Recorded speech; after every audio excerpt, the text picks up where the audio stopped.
Good evening. What you got? Hey, Doug, how you doing? Good.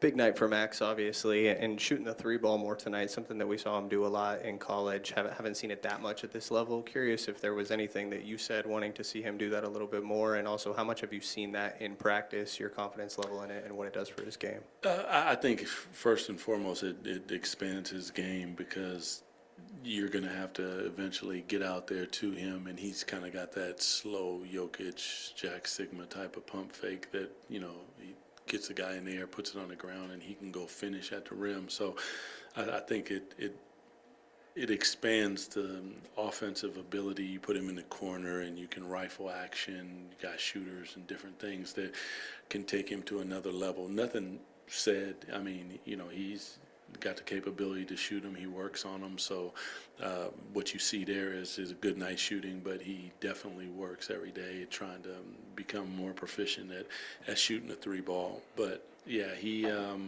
continues to play well. Yeah, proud of him. Yeah, Doug, how much is that this summer going to be something you guys are focused on, especially if you want Dylan and Max to play major minutes together down the road? Well, I think one of the things that helps Max, even besides the shooting aspect of it, is the uphill DHOs, all those abilities. I like shooting. Yeah, he needs to work on it, but there are some things fundamentally with his base and different stuff, balance and strength and all of that. It's a comprehensive thing that will make sure that he comes back and is, he's already a really good player to take it to the next level. But for both of them to be on the floor together, it helps that he can shoot the ball. It helps that he can also play make. Yeah. Max came in as like the third center, like theoretically on this team with Domas and Drew, and just looking at the experience he's gained, starting I think 45 games now. How much has he just surpassed, if not expectations, just the kind of projection that you had for him coming into the year? Yeah, he smashed through the ceiling pretty much. First of all, the kid is ready, and he wants the opportunity to continue to improve. So, sometimes you get an opportunity and you're not ready to seize it, and he sees the opportunity. Even tonight, his numbers, 35 minutes, they were getting high, and, don't want to kill him. So it's just like, hey, I'm going to bring you out. But, I mean, he's been a trooper. He was like, I'm good, coach. I'll figure it out pretty much. And that's what you want in a young player. I mean, he's all about team. He's all about trying to do the right thing. So to watch him continue to grow, and you don't know, but that touch is just about as high level as it gets. He continues to work on the three, work on the footwork, defensively with verticality. Just, he's got a very, very bright future. I know a lot of players tend to not take joy out of making career milestones and losses, but kind of given where your season's at, and I think of someone's journey like Daquan and Max who are scratching the surface, like, do you want them to enjoy those types of moments even despite a lopsided loss like that? I mean, more than anything, you want them to be aggressive and play the right way. That's really it. Inside of that, if all these different things happen, that's really what it's about. So making sure that you're making the next play, making sure that the next play speed is there, making sure that, if you're a low man or sink and field guy or multiple efforts on the defensive end, like all of those things. And then inside of that, if the byproduct is career highs and stuff, that's really the most important thing. The most important thing I mentioned to you guys previously that, Daquan had a game where he didn't shoot well, and I thought he played well. So, that's really what it's all about is playing the right way. And if you do that and all these things happen, then but enjoy the ride, no doubt. Yeah. Hey, Doug, back here. Yes, After back-to-back blowout losses, there's a lot of positives to take away, like we've talked about with Maxime right now, some of these younger guys who have been stepping up.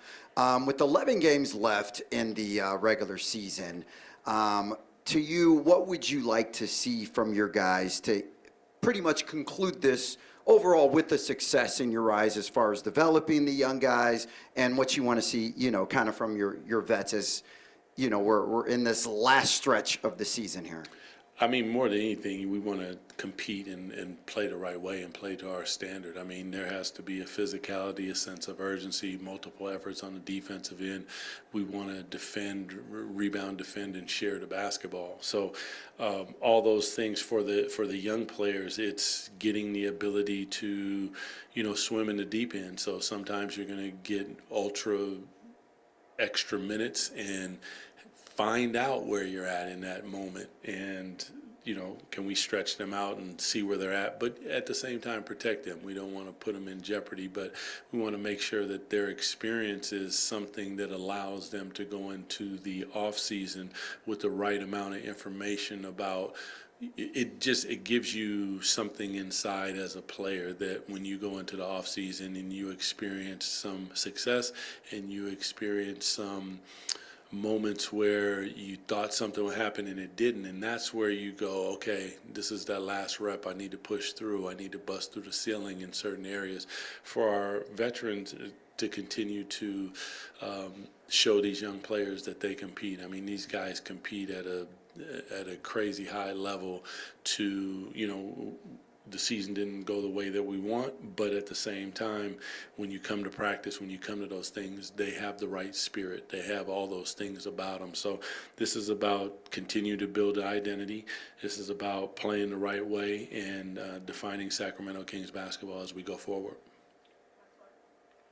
Hey, Doug, I want to kind of turn the tables and turn the attention to kind of around some league news. I know you grew up a Seattle guy. I know you're a Sacramento guy now, so I don't want to mean anything by that, but I know you grew up a Seattle guy. Just kind of, what's your thoughts on kind of the league moving towards possibly expanding into Seattle or back to Seattle? I would be crazy excited for that.